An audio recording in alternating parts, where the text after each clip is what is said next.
வந்து டோக்கன் கொடுத்து back கேட்கப்போ back இல்லை. கேட்டால் நாங்கள் வேற யாருக்கோ கொடுத்துட்டோன்னு சொன்னாங்க.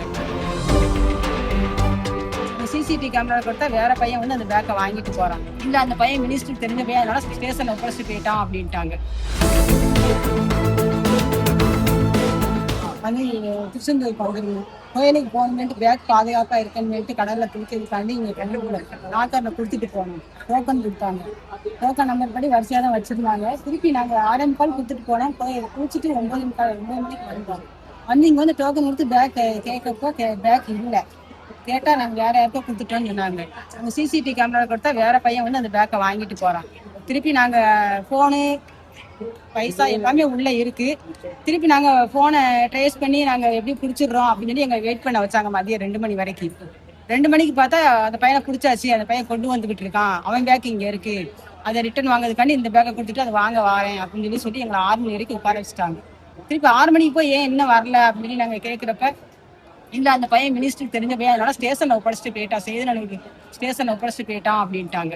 அப்போ எங்கள் பொருளை கொடுங்கன்னு கேட்டதுக்கு அந்த பையன் கொடுக்க மினிஸ்டர் தெரிஞ்ச பையனால நாங்கள் வாங்க முடியாது, அந்த பையன் வந்தால் தான் வாங்க முடியும் அப்படின்னு சொல்லி சொன்னாங்க. கடைசியில் அந்த பையன் வரமாட்டேங்கன்னு சொல்கிறான். ஆனால் நீங்களே போய் நேரடியாக வாங்கிக்கோங்க, நீங்கள் திருச்செந்தூர் கோயில் பக்கத்தில் உள்ள ஸ்டேஷனில் போய் எங்களே கேட்க சொன்னாங்க. அங்கே போய் கேட்டதுக்கு அவங்க எழுதி வாங்கிட்டு அங்கே தான் இருக்குது கன்ஃபார்மாக நீங்கள் வாங்கிக்கோங்க. நாங்கள் நைட்டு 9 மணிக்கு வாங்க போனோம். அந்த கூட ஒரு மேடம் வந்தாங்க. பஸ் ஸ்டாப் வரைக்கும் வந்து எங்களை கூட்டு போய் விட்டுட்டு ஃபோன் நம்பர்லாம் கொடுத்து நீங்கள் அங்கே போய் ஃபோன் பண்ணுங்க, நாங்கள் அந்த ஸ்டேஷனில் இன்ஃபார்ம் பண்ணிடுறோம், நீங்கள் வந்து வாங்கிக்கோங்கன்னு சொன்னாங்க.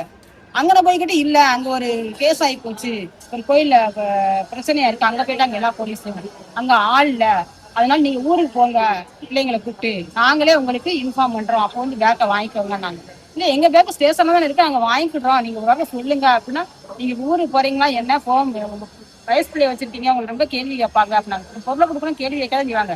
அந்த பையனையும் அவங்க என் பொருள் இல்லைன்னு திருப்பி கொடுத்துட்டான். ஏன் எங்க பொருள் எங்களுக்கு கொடுக்கறதுக்கு என்ன, நாங்கள் எவ்வளவோ கேட்டோம். மேடம் இல்லை முடியாது, நீங்கள் இப்போ நாளைக்கு வந்து வாங்கிக்கோங்க. எங்கிட்ட நாளைக்கு கொரியரில் அனுப்பினாலும் எங்கிட்ட ஏதாவது ஒரு அட்ரஸ் வாங்கணும்ல, எதுவுமே வாங்கலை. அவங்க ஒரு ஃபோன் நம்பர் கொடுத்தாங்க, அதையும் வாங்கி வச்சுட்டு திருப்பி எங்களுக்கு வேற நம்பரை மாற்றி கொடுத்தாங்க. அந்த நம்பர் ஃபோனே போக மாட்டேங்குது.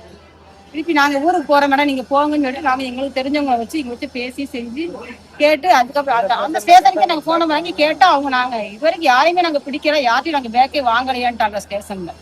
அப்போ எதுக்கு என்ன காரணத்துக்காண்டி எங்களை இவ்வளோ நேரம் காக்க வச்சாங்க? அப்போ இவங்களே வச்சிருக்காங்களா? அதுதான் எங்களுக்கு ஒரு டவுட்டு.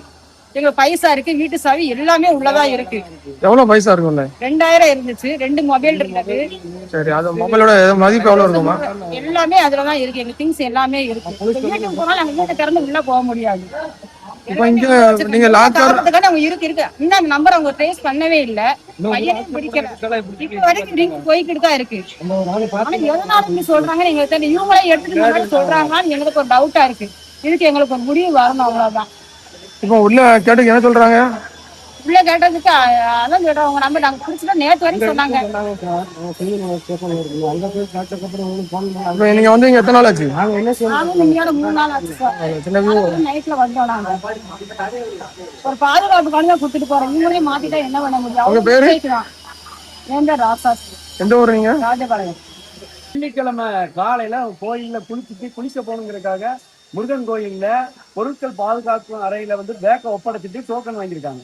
டோக்கன் வாங்கிட்டு முருகன் கோயில குளிச்சுட்டு டோக்கனை கொடுத்து பேக்கை வாங்க வந்திருக்காங்க. பேக் இல்லை. வியாழக்கிழமை வெள்ளிக்கிழமை முழுவதும் காத்து கிடந்திருக்காங்க. இன்னைக்கு சனிக்கிழமை காலையில காவல்துறையை போய் அணுகிருக்காங்க.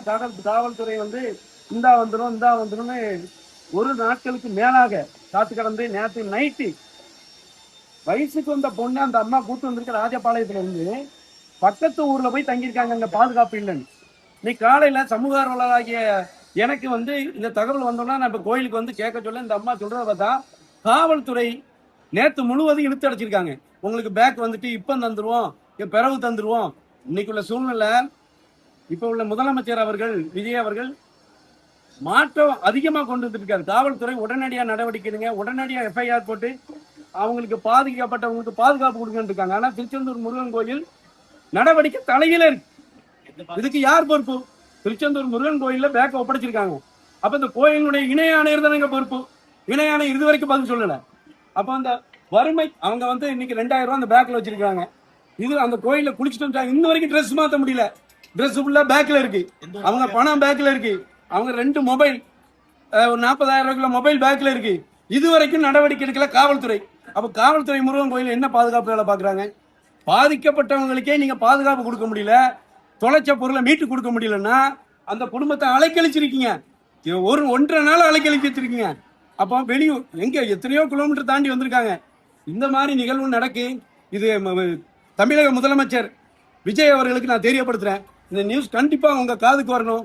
நீங்க திருச்செந்தூர் முருகன் கோயிலுடைய அவலங்களை தீவிரமா நடவடிக்கை எடுத்து இங்குள்ள பக்தர்களுக்கு பாதுகாப்பு கொடுக்கிற நடவடிக்கை எடுங்க.